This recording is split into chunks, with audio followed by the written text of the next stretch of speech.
Okay, hello and welcome everybody. I've made a bit of a mistake with my live stream, so just give me 1 second. But welcome to the show. My name's John Lacey. This is Learn Live Streaming Live. I have been doing a bit of a thing this week where I have been just doing some working out loud. So I'm going to continue that today. We're going to do some more editing in DaVinci Resolve. So I'm going out live to most of the places. I'm not going live on Patreon today.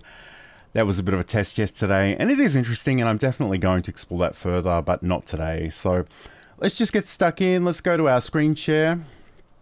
I've got DaVinci Resolve open. Let's go to our OBS sources, which essentially is a live stream that I'm taking clips out of. So yesterday we worked on this one, which was about sort of sharing a window in OBS Studio. So let's go back to probably the cut page. Let's go back to our original timeline, because what I want to do is I want to just I want to take another section of this clip, because I think what I decided yesterday was that this one clip probably needed to be two clips. We'll leave the out section where it is, because I think that'll still be relevant. I don't know. I did do a thing where I cut out a fair bit of that subclip yesterday, so we'll find out today if that's a problem or not, but we'll figure it out. And again, I am using the Resolve Speed Editor to do this. Hello, Business Growth Ready. Hope you're doing well. Hope it's not too late in the night/morning. I'm sure it probably is, but I know some of us are a bit nocturnal. All right, so I'm just scrolling back through this clip. I want to sort of figure out where this starts. I'm probably just going to have to listen to a section of it to figure that out. So here we go.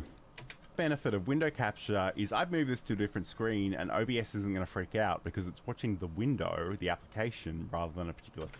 Okay, that's fine. That's not really the tip I wanted to share. I think it's a little bit earlier. I'm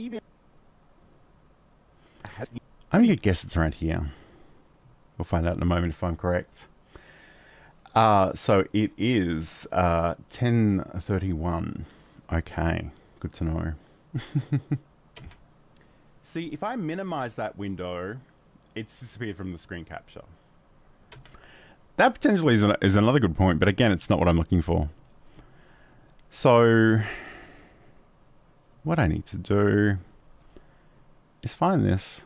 And this is actually the point at which it might have been worthwhile for me to just generate subtitles for the entire clip so I could look for words more easily. Still probably a little loud. We might even go. Okay, so we're actually talking about audio now, so I'm probably in the ballpark.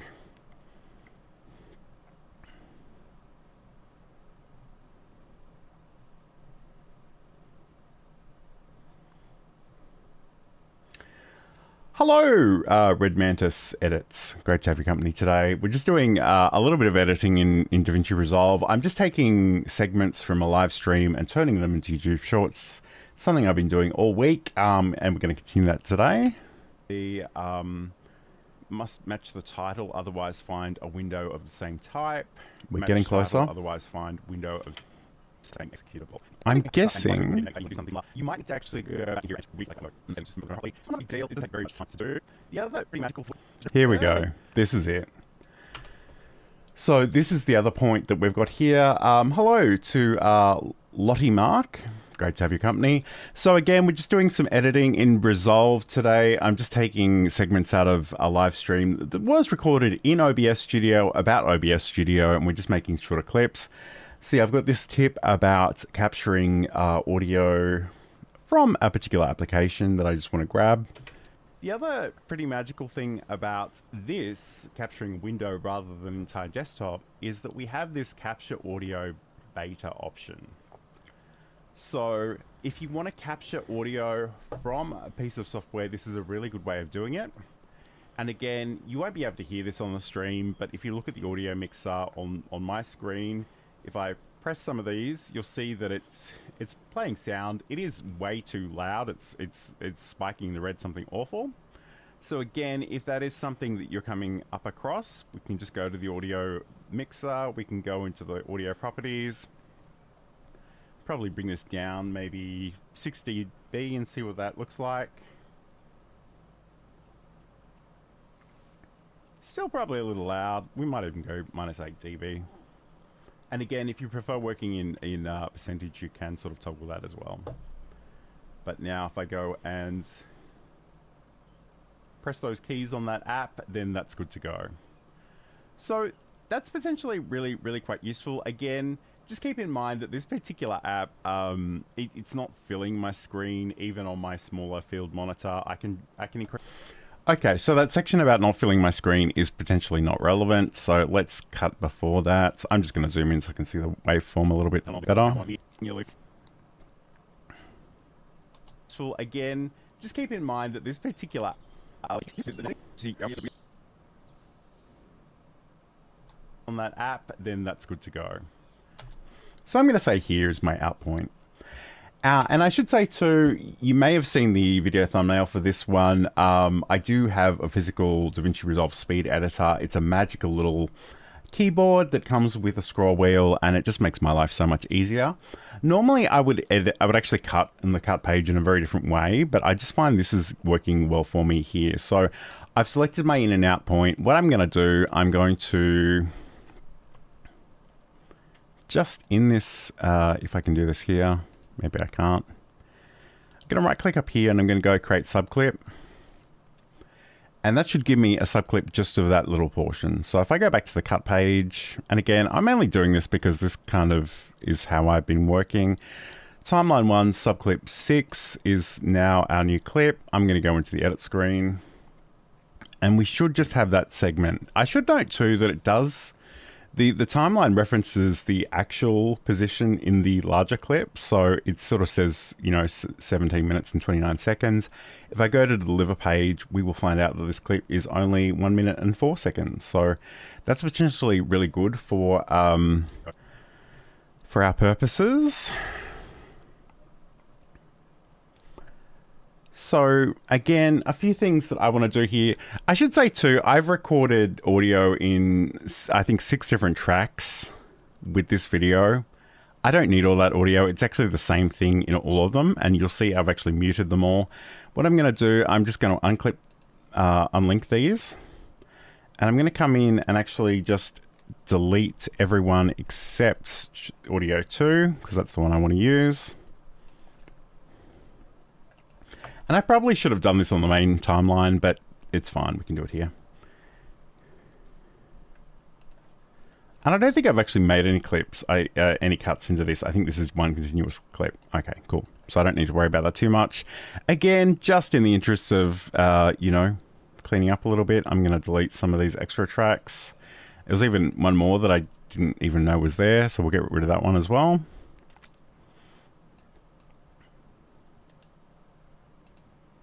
Okay, I can delete all empty tracks and that goes away. That's interesting. That didn't work yesterday. I don't know what's changed, but anyway, that's fine. Okay, so we've got our clip. Again, I could probably... I'm going to link these up again. What I kind of want to do is just trim in on all of this, because we've got a little bit of silence before I start. Again, I'm going to hold down the trim in key on the speed editor, and I'm going to scroll in, and you'll see that gets smaller. And then I think if I hold down the move key and go back, that'll bring it to the beginning of the clip. So we'll get rid of that little bit. The other pretty magical thing about this, capturing a window rather than an entire desktop, is that we have this capture audio beta option. So if you want... Okay. So again, there's going to be lots of little things that I'm going to repeat from earlier in the week. So if you've already seen this, you've already seen it. But I think it's worthwhile. And the great thing is, because we've done a bunch of these things before, this is going to take us a lot less time. So what I'm going to do, I'm going to actually create a new video track above this one. And this recording is literally just me and the screen capture. I'm going to hold down the Alt key. I'm going to drag this up. I don't know if you can hear that, but this is the other thing I seem to say every live stream is my neighbors have never met a power tool they didn't feel compelled to own. So I don't know if you're capturing that on the audio, but they're just outside my window. And my window is like 90% shut, but it's a little bit open. So sorry if you can hear that, but we'll continue on anyway. So what I want to do in places is actually zoom into this second version of my screen capture. So let's just start at the beginning and let's just reposition this generally. So we probably want to adjust the zoom a little bit.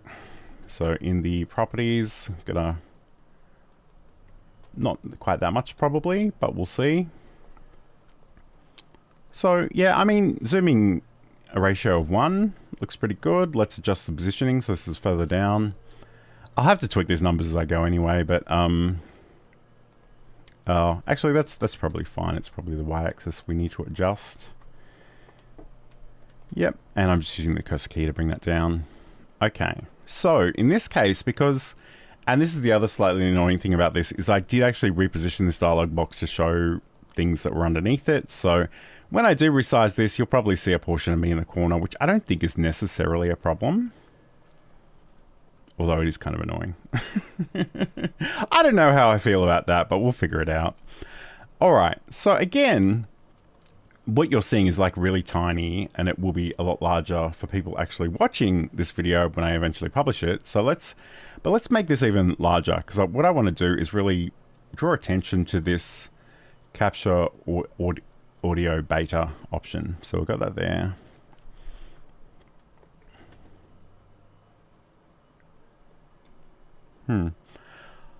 All right, so I think that's a good idea in principle, but I think the other way rather. I kind of like I want to show a fair bit of that. Okay.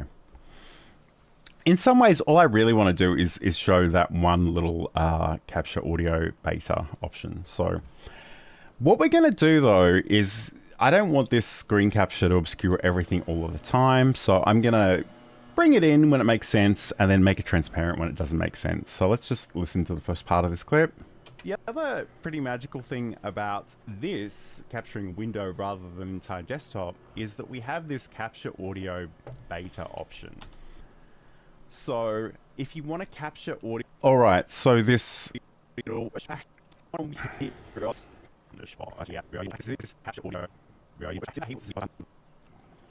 And I don't think I genuinely don't think I've put any keyframes on that, but maybe I have. It seemed to move weirdly, but that might have been me physically moving that in the recording. But that's fine. So what we want to do is I just want to think about where we actually want to bring this in. The other pretty magical thing about this capturing window rather than entire desktop. See, it's about here that I want to bring this in. So I'm going to just put a blade in here. So I'm going to cut that clip. I'm going Control B on my keyboard. There's probably a button on the speed editor for that. I'm sure there'd have to be, but I just don't know what it is off the top of my head. There is literally a button called cut, so presumably that's it. So I'm going to undo it and do this on the speed editor and go cut. I saw it 5 seconds ago. There we go. Okay, I don't think that did anything. Maybe that's one for the cut page specifically.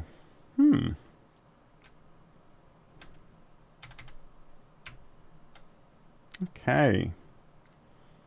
I don't know. We'll go Control B for today's purposes. I will have to look that up. But again, what I kind of want to do when I'm not using this clip is I just want to make it transparent. So, and the reason I do that rather than just getting rid of it is just so that if these clips don't sort of move out of sequence, I really want them to be in the right place all the time. So see what that looks like.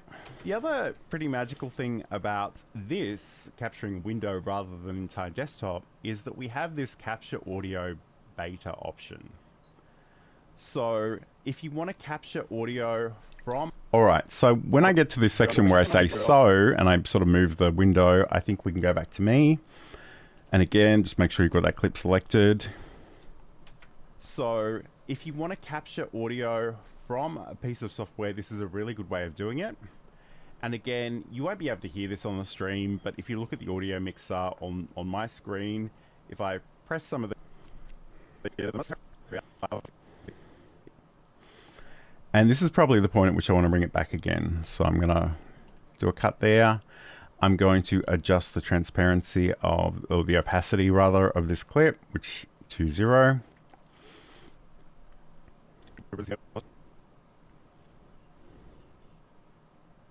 The other pretty magical thing about this capturing a window rather than an entire desktop is that we have this capture audio beta option. So if you want to capture audio from a piece of software, this is a really good way of doing it. And again, you won't be able to hear this on the stream, but if you look at the audio mixer on my screen, if I press some of these, you'll see that it's all right. So that's great, but I think we need to reposition our screen because I'm referring to something that's slightly off the screen now. And a part of me thinks I might need to actually reduce the zoom a little bit. And again, we just want to move a little bit in the opposite direction.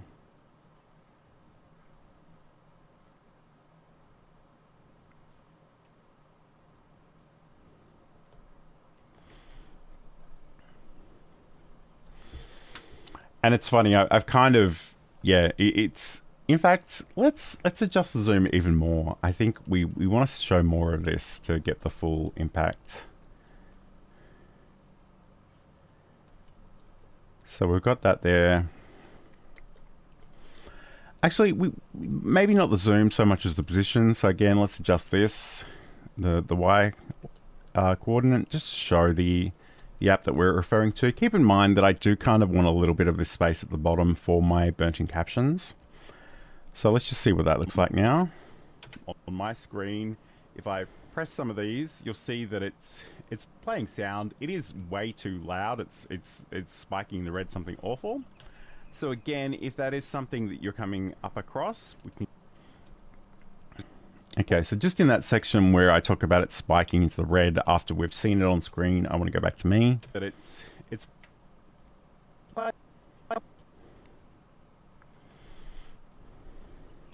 playing sound. It is way too loud. It's spiking the red something awful.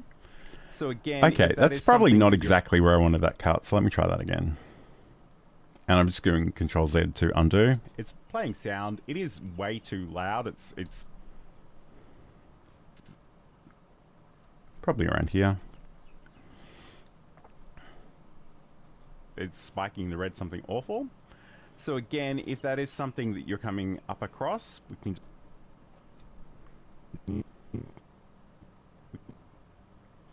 And again, this is the point at which I think I will return to that clip. So this one in the middle, again, we're just making it transparent.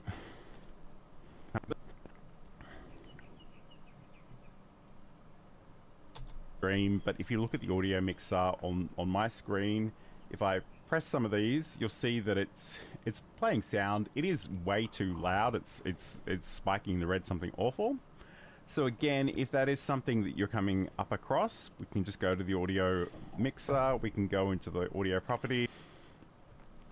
All right. So this is the point at which I think we need to reposition this again. So in this case, I'm doing a lot of cuts and I'm just adjusting those individual cuts. Earlier in the week, I have done a little bit of keyframing. So, I mean, clearly either version will work, and especially for a short clip, you know, you kind of want it to be pretty short and snappy anyway.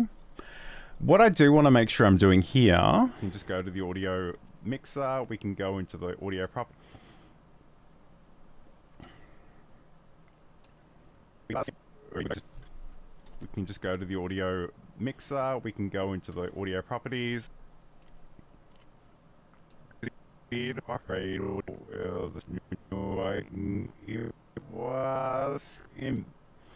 I'm going to say about there, and like I could have continued that clip to that point, but that's fine. I'm just going to make that transparent again.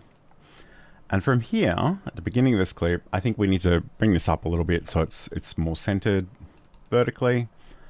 Again, like you can... Oh, okay. Never mind. I'm doing that to the transparent clip, not the one we can actually see. So that's not great. If I undo that... Okay, cool.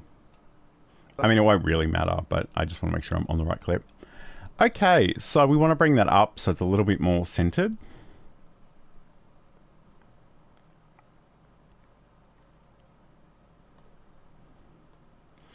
I do actually have a fair bit of this window to work with. So now we go audio mixer, we can go into the audio properties, probably bring this down maybe 60 dB and see what that looks like. Still probably a little loud. We might even go -8 dB. And again, if you prefer working in percentage, you can sort of toggle that as well. But now if I go and press those keys on that app, then that's good to go. Okay, so I guess what I'm concerned about now is just making sure that we can see the audio properties. Probably bring this down maybe 60. Actually, I don't think that's terrible, you know. There's a part of me that kind of wanted to zoom out a little bit so you could see more of this dialog box, but really, we're only particularly concerned about this section here, and I think that's fine. And see what that looks like. Still probably a little loud. We might even go -8 dB. And again, just for that little section, just as a bit of a visual break, we're going to cut this one. Yep. Just this one. We don't need to cut the whole clip. And I'm going to make that transparent. And again, if you prefer working in percentage, you can sort of toggle that as well. And in my mind, I kind of feel like this is where the clip should end. And this is where we should have our overlay that's sort of a call to action to listen to the rest of the stream. So I'm actually going to select all of these. I'm probably just going to Control B and delete those sections. Again, could be an opportunity to use trim out, but I think this is fine, honestly. Ripple delete, there's nothing after this, so it won't really make a difference anyway. So we've got our clip.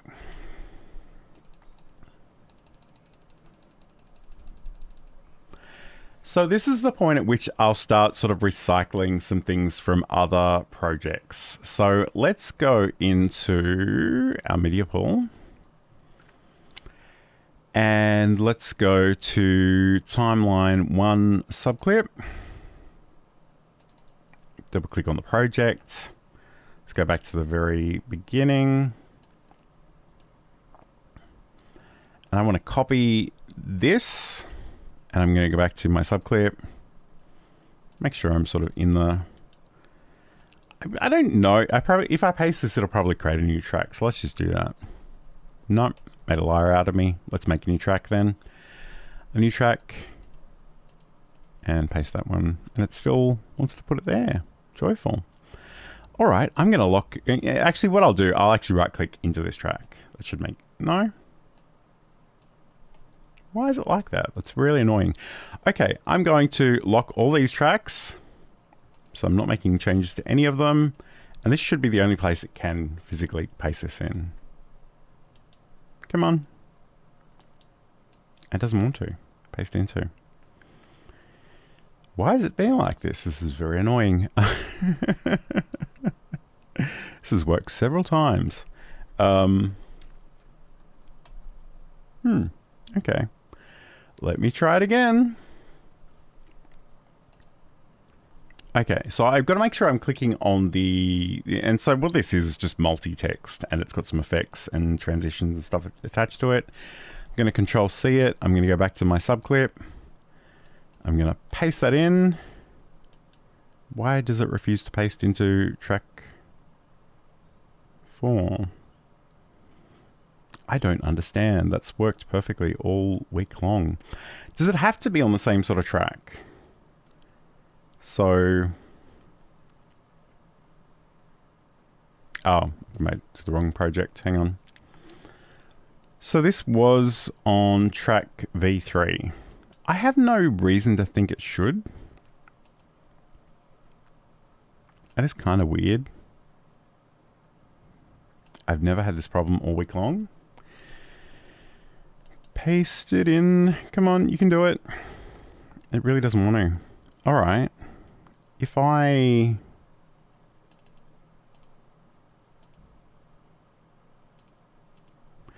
Oh, is it because I've got these selected?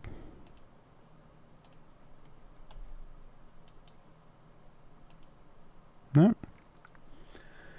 Wow, that's very irritating. I wonder what's different.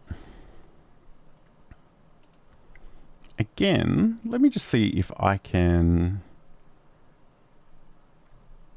I'm just going to see if I can drag this onto here. I don't know if that did anything.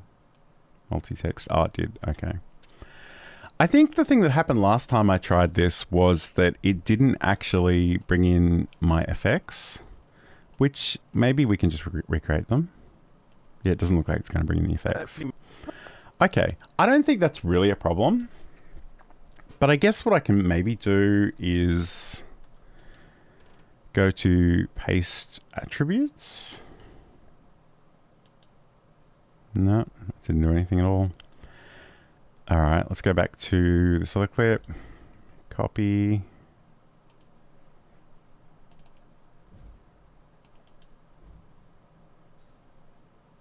Paste attributes.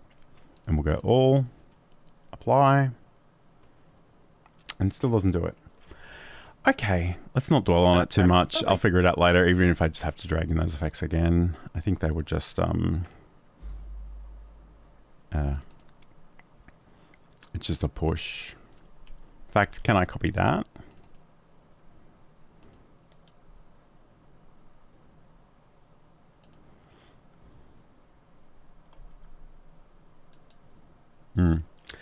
Anyway, let's not worry about that too much. So let's go capture window. Let's call it capture app audio in. I'm gonna make this ever so small.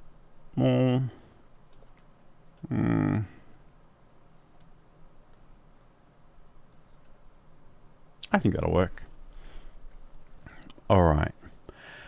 So we're going to have this little bit of text come in. The other pretty magical thing about this capturing a window rather than an entire desktop is that we have this capture audio. And again, I'm probably going to need to make this go away before this comes in because otherwise it's going to obscure everything. I'm just going to turn these back on. I don't know that really does much, but... So, the other pretty magical thing about this capturing a window rather than an entire desktop is that we have this capture audio beta option. So, if you want to capture audio from a piece of software, this is a really good way of doing it. And again, you won't be able to hear this on the stream, but if you look at the audio mixer on my screen, if I press some of these, you'll see that it's playing sound. It is way too loud. It's spiking the red something awful. So again, if that is something that you're coming up across, we can just go to the audio mixer. We can go into the audio properties. Probably bring this down maybe 6 dB and see what that looks like. Still probably a little loud. We might even go -8 dB. And again, if you prefer working in percentage, you can sort of toggle that as well. Okay. So again, another thing that I want to do from a previous subclip, and again, it'll be interesting to see if it'll let me do this. What I actually do want to do is I made this I think I made this a compound clip. If I double click onto this one.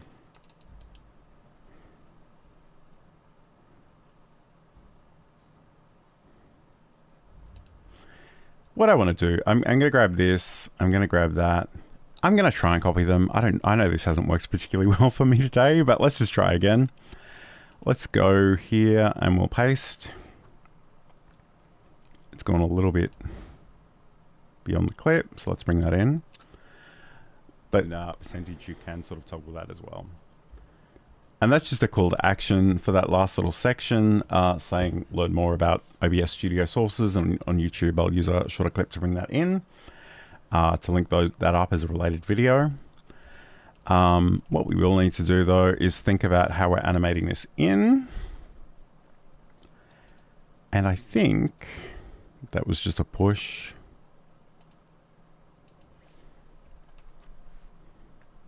On the beginning.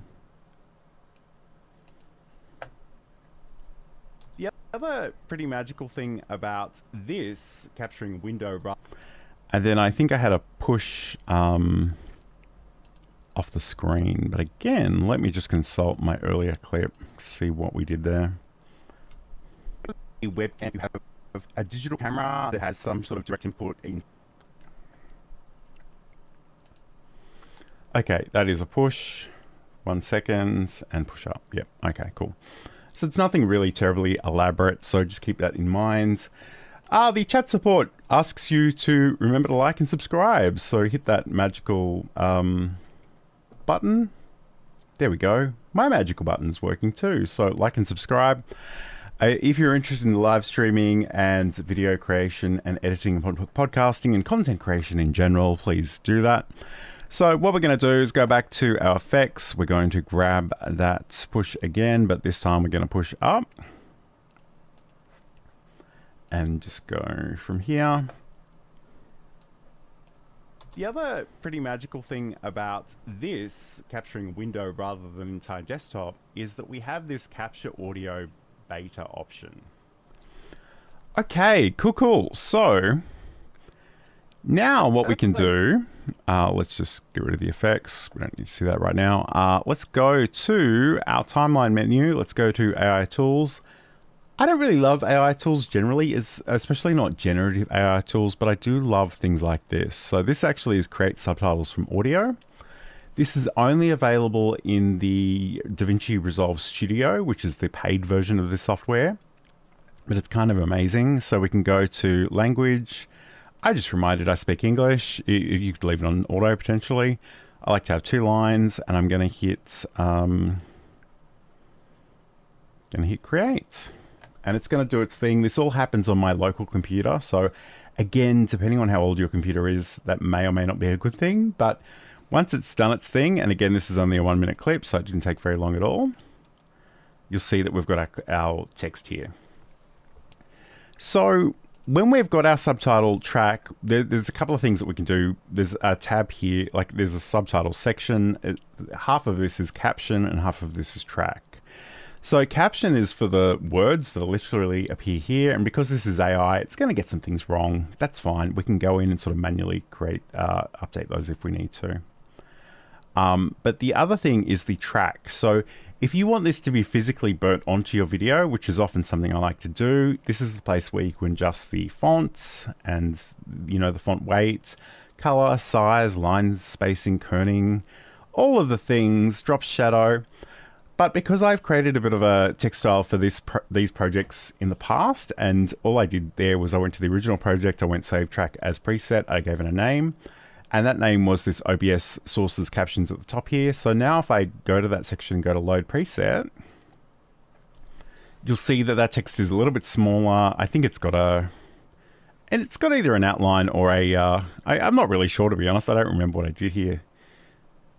Okay, so no, it's just literally the white text on the darker background. So that's fine. I could go through and listen to this and read those captions just to make sure they're correct. The other thing that I do, and this is really a personal preference, is I like to leave these on screen for as long as possible. So I will just go and drag this. Again, it could be that maybe if I wanted this to be shorter and snappier, I could probably cut into the edits points a little bit more. But I sort of said this yesterday, and I think it is true. Like, different audiences want different things. And I know there are lots of videos out there with people talking at 100 words per minute, or 1,000 words per minute, like really fast. I honestly find that a little overwhelming. So I like to give my videos a bit of time to breathe. I know that's not for everybody, but I'm not for everybody, so I'm okay with that. But yeah, I'm just literally dragging out these captions so they're just on screen for as long as they can reasonably be. So if somebody is a slower reader and they're watching this with their phone, the audio muted, they'll have plenty of time to get the gist of what I'm talking about here. Some of these, you'll see that it's playing. And here you'll actually see that this text is probably a little bit too close to what I'm trying to talk about. So we might even come back and adjust that underlying clip in a little bit. It is way too loud. It's something awful. So again,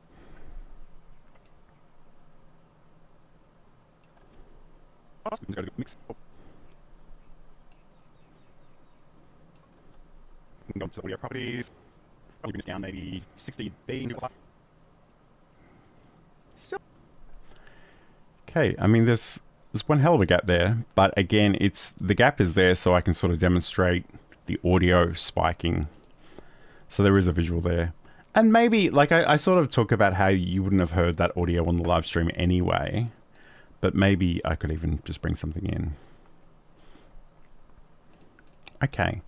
So interestingly, we don't really have any cuts in this particular clip. This is kind of very much a standalone thing. In other videos I've done during the week, if I did have a obvious clip and I wanted to make it obvious that, you know, there was something missed out in between those two sections, I would use sort of a blur between those two clips. And I think that can be visually quite dynamic, but again, it's what your audience is looking for. Okay, so this is the section. So we have this this bit here. I'm going to make the audio a little bit smaller just so I can see more of the visual stuff now. Do we have anything on track 6 or track 5? Doesn't look like it. All right, I'm going to right click into my tracks. I'm going to go delete empty tracks just to clean up a little bit. All right, awesome. So what I'm just looking for...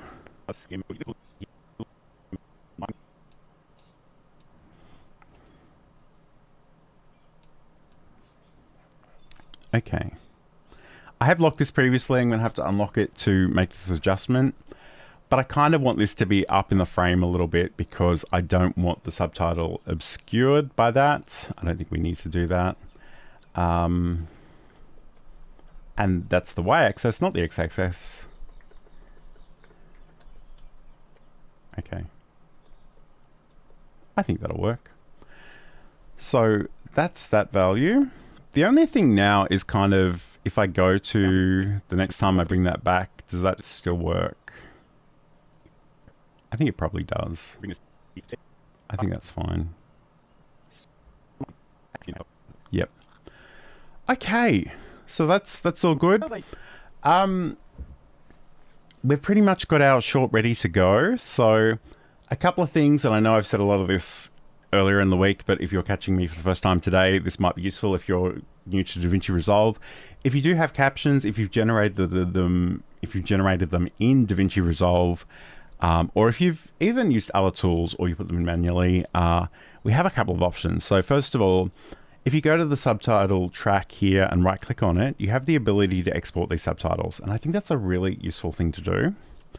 So if we go export, I'm going to just go to my collection of shorts on this one. This one's going to be 004 capture app audio. And I'm going to call this 004. Again, this is my personal naming convention.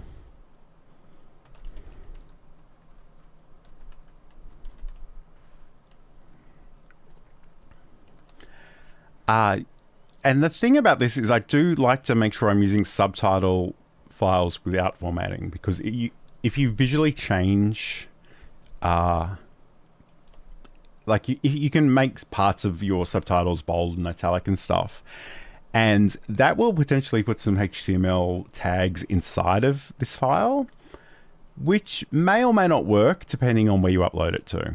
So just keep that in mind. I generally just err on the side of without subtitles. So I've got that file there, but I kind of, the other thing too is if I want to just export this, I have a few different options as well. So I'm going to find my folder. Again, organizing things is very, very important if you ever want to find them ever again. Capture app audio, and I might even put the word in burnt just to say that this is what I want to do here with some burnt captions. Again, we have presets. You can create your own presets if you want to as well. This is just an MP4 in H.264, which I think is fine. We'll go down to our subtitle options. We'll go export subtitles. And this is the point at which we can do this as a separate file, which is kind of what we've done already. And you do have those same sort of options, SRT, SRT without formatting, WebVTT, etc.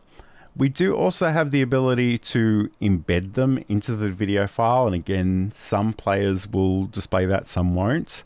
But in this case, I want this last option, which is burn into video. And that way, when I export this video, you will physically see this. And it's really interesting. And I feel like I've done an entire live stream on closed captions videos. Some platforms let you upload this stuff, some don't. Instagram gives you the option of automatically generated captions, which I don't personally love. So I tend to turn that off and just make sure there are burnt captions on my videos wherever possible. But we have this, we're good to go. There is another clip from yesterday. I'm going to get rid of that. I'm going to go add to render queue. I'm just going to hit this render all button, which is just beside my head in the stream. It's going to do its thing.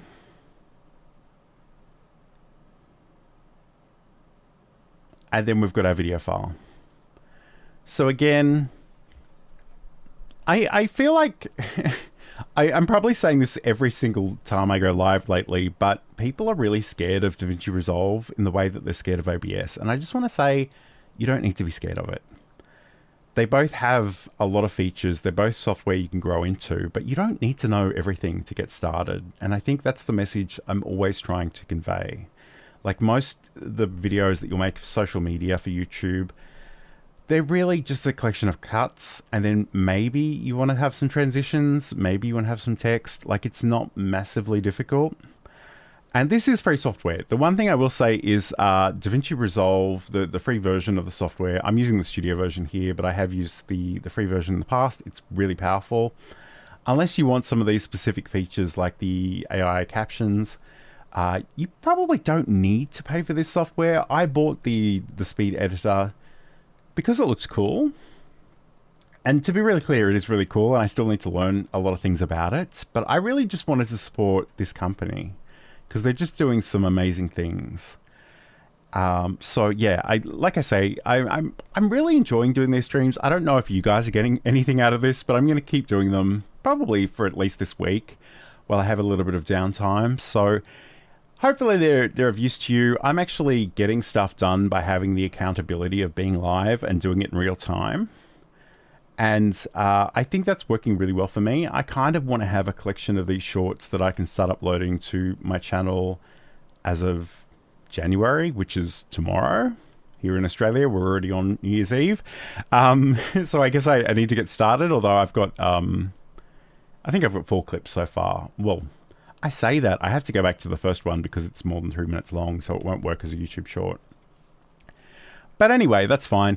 So I'm probably going to keep doing this. I'm hoping to go back to my regular show format on Saturday, tomorrow, not tomorrow, the day after tomorrow. But again, I haven't quite thought of a topic yet, so just watch this space and have a great day, have a great week. Hope you see the new year in with style, and don't forget to hit that like and subscribe button. And I will talk to you again very, very soon. Thank you so much for being here.